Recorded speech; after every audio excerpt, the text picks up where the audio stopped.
What's up, fight fans? Welcome to my channel. This is Johnny, and in today's video we're going to be going over the statistics that nobody talks about when mentioning this weekend's unification world title fight at 130 pounds between two Mexican warriors in Emanuel Navarrete and Eduardo "Sugar" Nunez.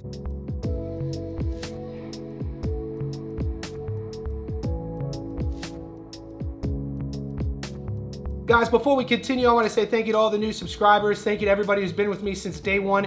If you haven't subscribed yet, could you please do that now? Also, like this video and go down to the comment section. Pinned in the comments, you'll see a link to becoming a Johnny Says Boxing VIP Insider. You can either join here on YouTube or join on Patreon, whichever one you choose. It's a couple bucks a month. You gain access to all of my weekly boxing, fighting, professional sports betting tips, as well as you become part of our world famous Johnny Says Boxing VIP Discord. Click that link to find out more. All right, guys, those of you who've been following me for a while, you know my favorite word in the boxing fandom is unification. And this weekend in Arizona, that's exactly what we're gonna get between two world champions at 130 pounds. So in this video, what we're gonna do is break down both fighters' careers. We're gonna talk a little bit about how they go about their business. And like always, stay tuned to the end of the video. That's where I'll be going over the current Las Vegas odds, and I'll be giving you my prediction, telling you where to put your money. The last time we saw Eduardo "Sugar" Nunez, he was going up against a very tough endgame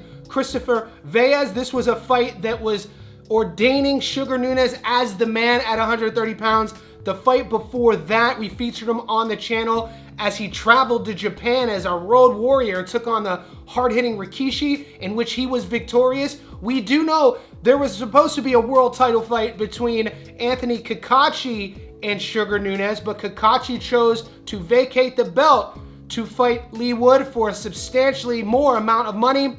And now Sugar gets elevated. He's a world champion, fought Veyes, has the belt, and he's gone up against a Mexican living legend superstar in Emanuel Navarrete. The last time we saw Navarrete, he was in tough against Charlie Suarez, the former Olympian from the Philippines. You Aussies will recognize Suarez as being the first guy to defeat Paul Fleming, a fight in which he was down on the cards and stopped Fleming late. Navarrete was up early against Suarez. Going into the 8th round, there was a headbutt and a cut, and the fight was stopped, and Navarrete was given a points technical decision, but after further review, they saw that that headbutt was not a headbutt, and it was a cut due to a punch, which in the moment should have been a victory for Suarez, even though he was down on the cards, but it was flipped and turned into a no contest. Moving forward, Navarrete keeps his belt. He's a world champion, Sugar's a world champion, and I cannot wait for this weekend in Arizona to watch these two styles clash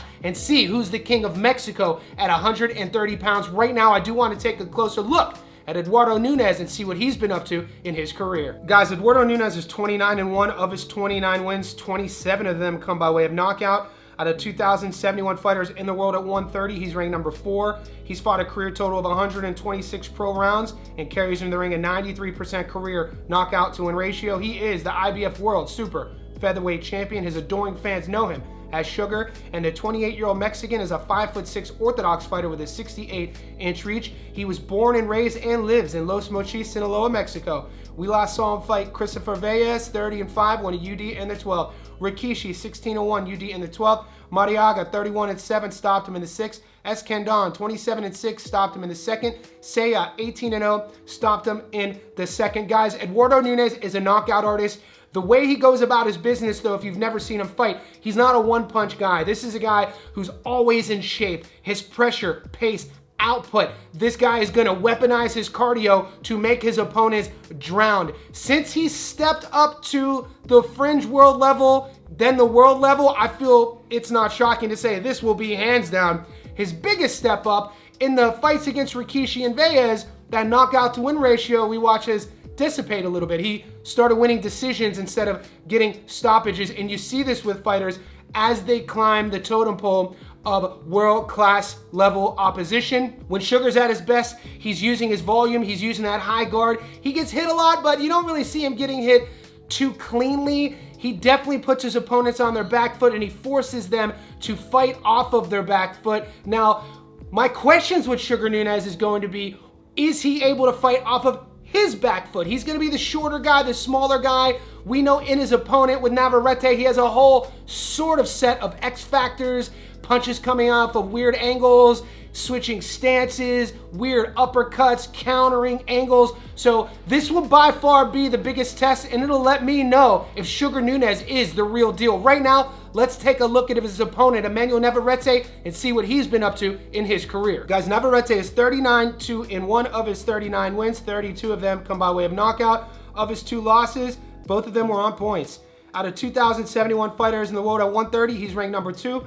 He's fought a career total of 254 pro rounds and carries in the ring an 82% career knockout to win ratio. He is the WBO World Super Featherweight Champion. His adoring fans know him as El Vaquero. And the 31-year-old Mexican is a 5'7" Orthodox fighter with a 72-inch reach. He was born and raised and lives in San Juan Zitopalc, Distrito Federal, Mexico. We last saw him fight Charlie Suarez, 18-0, no contest in the 8th. Oscar Valdez, the second time, 32-2, stopped him in the 6th. Baranchik, 18-0, lost a split in the 12th. That fight was at 135 pounds.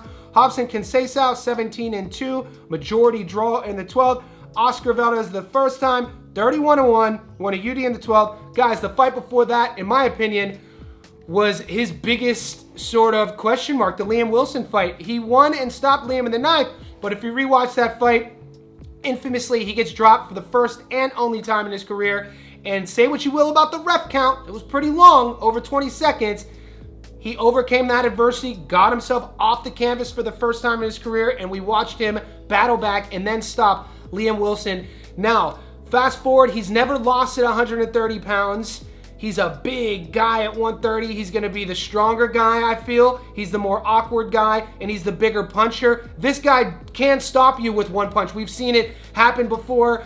He's going to be the more experienced guy at the world level, and only time will tell to see how the cards will fall once this fight starts. Guys, before I go over the current Las Vegas odds and give you my prediction, I do live streams every single day. In those live streams, you guys have an opportunity to interact with me. You could call in. We build our long parlays. We talk about over and unders. I give you my prop bets. We go over our underdogs of the week, all things betting. So tune in to catch those. In these Stats Don't Lie edited videos, you're only going to get my money line prediction.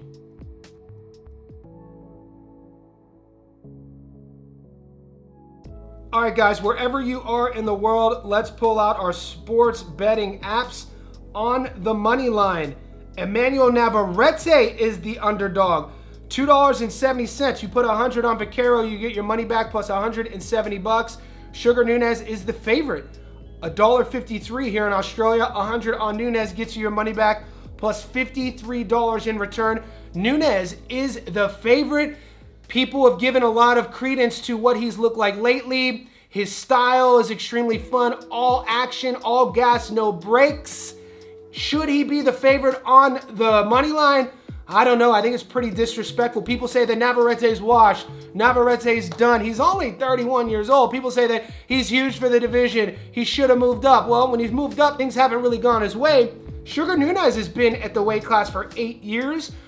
When you look at Sugar Nunez's resume, you probably don't know too many names on that resume. How many stoppages has he got at the world level? 0. What's he look like lately? The Veyes fight, the Rikishi fight. Guys, I've made a lot of money on Sugar Nunez over the last year and a half. I usually stay loyal to the fighters who win me money. But in this case, I'm going to follow my father's advice. Johnny, bet with your wallet, not with your heart.